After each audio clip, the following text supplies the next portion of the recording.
गांव में मालिया करके एक आदमी रहता था। उसके हाथ पैर सब सही रहने के बावजूद भी वो जानबूझकर वो अंधा बनकर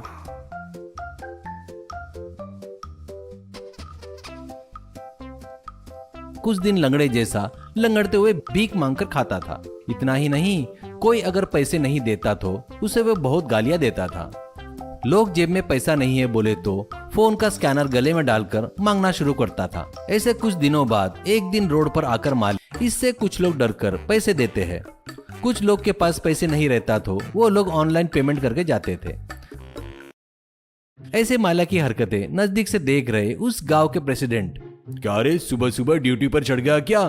फिर भी तेरे लिए अच्छा बुरा कुछ नहीं रहता क्या? सुबह सुबह ही तेरा फालतू थोबड़ा देखकर सबको गाली दे रहा है क्या? भीख मांगने में भी गुंडागर्दी कर रहा है क्या? फिर भी तेरे हाथ पैर सब ठीक है ना? सही सलामत है रे? कुछ काम वाम कर सकता ना? ऐसा कहता है मालिया। क्या प्रेसिडेंट, बिल्ली को 1 रुपए दान नहीं देते, लेकिन ज्ञान तो बहुत दे रहे हो। एक दिन भी मुझे तूने 1 रुपया तो भी दिया क्या? एक बात बताओ, इस गांव का सबसे बड़ा भिखारी तू ही है, सबसे वोट भी तो मांगता है ना। मैं जो कर रहा हूँ उसे भीख मांगना नहीं कहते, इसे एक्टिंग कहते हैं। अभी मैं भिखारी नहीं हूँ करके लोगों को पता है ना, फिर भी वो पैसा दे रहे हैं ना। वो मुझ में जो कलाकार है ना उसे दे रहे हैं। प्रेसिडेंट, अबे तुझे चर्बी बहुत चढ़ गई रे, लोगों से बहुत पैसा खाने की आदत आ गई रे तेरे को। कभी न कभी मिलेगा रे, तभी पुलिस वालों से तुझे बढ़िया धुलाई करवाता हूँ, कहता है। वो बातें सुनकर उसके बाजू हैंड माइक लेकर मालिया, देखा क्या लोगों, मैं तुम्हारे पाप लेकर रोज रोज पिघल रहा हूँ तो ये प्रेसिडेंट मेरी कमाई में से हिस्सा मांग रहा है, नहीं तो उसके आदमियों से पिटवाऊंगा करके धमका रहा है। लोगों, अब आप लोग ही न्याय कीजिए, कहता है। इससे पैसे देने वाले लोग आकर प्रेसिडेंट को बहुत गालियां देते हैं। इससे जरूरत रही या ना रहे, लोगों के सामने सिंपैथी के लिए हर बार ऐसे ही प्रेसिडेंट को फंसा रहा था। ऐसे कुछ दिन बीतने के बाद रोड के बाजू में उसकी झोपड़ी में रह रहे मालिया के पास इनकम टैक्स ऑफिसर आकर उसे घेर लेते हैं। चैनल को सब्सक्राइब करो पहले, हाँ जल्दी करो। मुझे पता है कि आप लोग नहीं करते, वीडियो देखते हो लेकिन सब्सक्राइब नहीं करते। ये लाल कलर का बटन नहीं से दबाओ, जल्दी दबाओ, जल्दी दबाओ, फिर मैं शुरू करूँ। दबा दो जल्दी, दबा दिया, घंटी भी दबा देना, ठीक है। लोगों, मेरे प्यारे लोगों, बचाओ बचाओ, ये प्रेसिडेंट फिर से मुझे बदला लेने आया है। फिर से मुझसे बदला लेने के लिए इस भिखारी के घर में अपने आदमियों को भेजकर आपसे मुझे दूर करना चाहता है। इस प्रेसिडेंट को छोड़ना मत, इसे मार डालो, ऐसा कहता है। इन बातों से डरकर प्रेसिडेंट, मुझे और कोई काम धंधा नहीं है क्या रे? मुझको बहुत सारे काम है, हमेशा तेरे भीख के बारे में सोचता रहूंगा क्या? ऐसा कहता है। इतने में वहाँ आए लोगों से ऑफिसर, देखो लोगों, ज्यादा गर्म होने की जरूरत नहीं है। देखो, हमको किसी ने कंप्लेंट नहीं किया है। इसके बैंक अकाउंट में हर महीने 1.5 लाख से 2 लाख रुपए जमा हो रहे हैं। अभी इसके अकाउंट में 80 लाख रुपए जमा है। इतना ही नहीं, पिछले 5 सालों में सिटी में 60 लाख रुपए के 2 ट्रिपल बेडरूम फ्लैट भी खरीदा है। ये इतना सब कुछ करके भी सरकार को इनकम टैक्स नहीं बांध रहा है। ये कौन है करके महीने भर से इंक्वायरी किए तो आखिरी में ये यहाँ पर मिला है।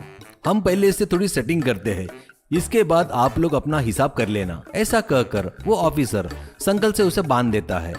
फिर वहीं रखे पेटी भरकर बहुत सारा पैसा दिखता है। वो देखकर मालिया, क्या कह रहे हो जी? तुम लोगों को मैं टैक्स क्यों भरूं? मैं अपनी मेहनत करके भीख मांग के पैसे कमा रहा हूं और टैक्स तुमको भरूं क्या? ये लोग कितने बेवकूफ है पता है क्या तुमको? एक भी लोग बराबर पैसे नहीं देते। इनके जेब से पैसे निकालने के लिए कितनी एक्टिंग करनी पड़ती है पता है क्या तुमको? कितना अपडेट रहना पड़ता। इन बेवकूफों की वजह से स्कैनर भी लेकर घूमना पड़ता है, इसलिए बेवजह तुमको मिल गया। वो बातें सुनकर लोगों में से एक औरत, क्या रे कमीने बेवकूफ, हर महीने में 10,000 कमाकर परिवार को कैसे पालना है करके रोते रहते हैं हम लोग। तू करोड़ों रुपए कमाकर भीख मांग रहा है क्या? ऊपर से पैसे देने वाले हमको ही नीचा दिखाकर बात कर रहा है क्या? तू ऐसे सीधे बातों से रास्ते पर नहीं आएगा रे।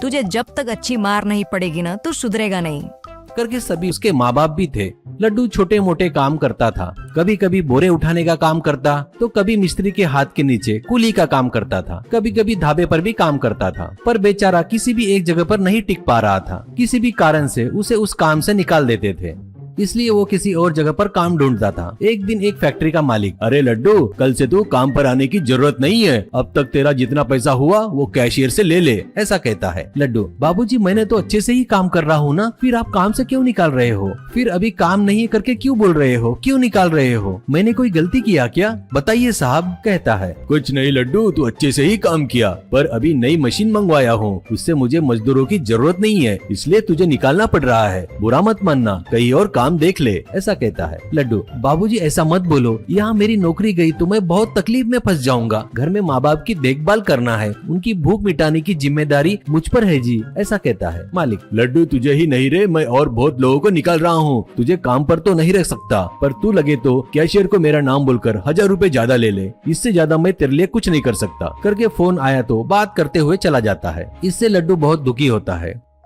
उसी गांव में बग्गा करके एक आदमी गोलगप्पे की गाड़ी लगाकर बेच रहा था। वो बहुत ही कंजूस और लालची था। उसके पास काम करने वाले लड़के को हमेशा मारते हुए गालियां देते हुए रहता था। ऊपर से उसे बरोबर पगार भी नहीं देता था। एक दिन वो, बाबूजी मैंने महीने में एक भी दिन छुट्टी नहीं लेकर काम किया है, फिर भी आप पगार क्यों कम दे रहे हो, ऐसा पूछता है। बग्गा, छुट्टियां लिया तो पैसे कम दूंगा करके कोई रूल है क्या रे? तू पिछले महीने बरोबर काम नहीं किया, इसलिए इस महीने पगार कम दिया। वो, बरोबर काम नहीं किया वो कैसे मुझे समझ में नहीं आ रहा है, हमेशा काम करता आया हूँ, हमेशा जैसा करता हूँ वैसे ही किया है, ईमानदारी से मेरे पैसे मुझे दे दो, ऐसा कहता है। इससे बग्गा को बहुत गुस्सा आता है। वो 4 थप्पड़ लगाकर, क्या रे ज्यादा बात कर रहा है क्या, अब तेरे को पगार ही नहीं देता, जा तुझे जो करना है कर ले, करके ढक। चैनल को सब्सक्राइब करो पहले, हाँ जल्दी करो, मुझे पता है कि आप लोग नहीं करते, वीडियो देखते हो लेकिन सब्सक्राइब नहीं करते। ये लाल कलर का बटन नहीं से दबाओ, जल्दी दबाओ, जल्दी दबाओ, फिर मैं शुरू करूँ, दबा दो जल्दी, दबा दिया, घंटी भी दबा देना, ठीक खेलता है। वो बेचारा कुछ नहीं कर सकता था, इसलिए वो वहाँ से चला जाता है। तभी वहाँ लड्डू आता है। लड्डू, बाबूजी आपके पास कुछ काम मिलेगा क्या, मुझे कल ही काम पर से निकाल दिया है, इसलिए मुझे काम की सख्त जरूरत है, क्योंकि मुझे मेरे परिवार को पालना है, ऐसा कहता है। बग्गा मन ही मन में, वाह बढ़िया बकरा मिला रे,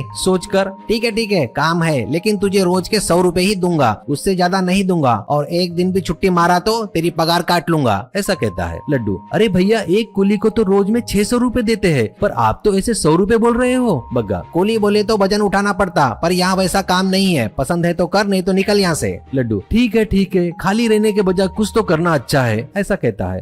वैसे वो गाड़ी पर काम करना शुरू करता है। बग्गा के घर से गाड़ी ढकलते हुए आना, जहाँ गाड़ी लगाते वो जगह को अच्छे से साफ करना, आने वाले को गोलगप्पा देना, प्लेट धोना, ऐसे सभी काम करने लगता है।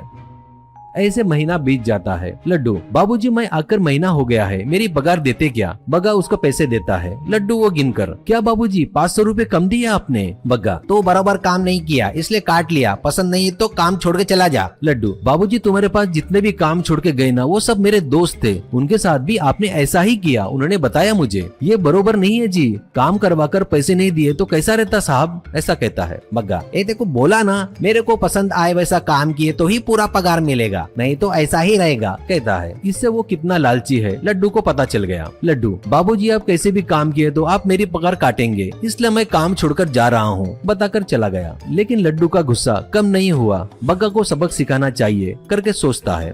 एक दिन होली का त्योहार आता है। गाँव में सभी लोग रंग खेलते हुए होली मना रहे थे। लड्डू एक दुकान में जाकर भांग खरीदता है और वो भांग लाकर बग्गा की नजरों से बचाकर गोलगप्पे के पानी में मिलाता है। गाड़ी के पास आने वालों को बग्गा फटाफट गोलगप्पे दे रहा था। नशा चढ़कर डांस करते हुए गाना गाते हुए हंगामा कर रहे थे। रास्ते में जाने वाली लेडीज से छेड़खानी जैसी हरकतें कर रहे थे। ये सब देख रहा था लड्डू। फिर वो टेलीफोन बूथ से पुलिस को फोन करके, सर मैं कौन हूँ आपको इससे कोई मतलब नहीं, पर मैं जो बोल रहा हूँ वो ध्यान से सुनो। बग्गा करके एक गोलगप्पे वाला गोलगप्पे में भांग मिलाकर बेच रहा है, वो खाकर लोग नशे में डोल रहे हैं, ऐसा बोलकर फोन रखता है। बस पुलिस वहाँ आकर बग्गा को पकड़कर जमकर धुलाई करती है, उसके पानी को चेक करते हैं। तो यार बस आज के लिए सिर्फ इतना ही। अब अगर तुम लोग को वीडियो पसंद आई ना तो यार लाइक मारो, कर दो यार, तुम्हारे पैसे थोड़ी ना कट रहे, कर दो। अब अगर तुम लोग नए हो तो यार सब्सक्राइब करो, वो जो लाल वाला बटन है उसके साथ मैरी गो राउंड खेलो या फिर टिपी टिपी टैप।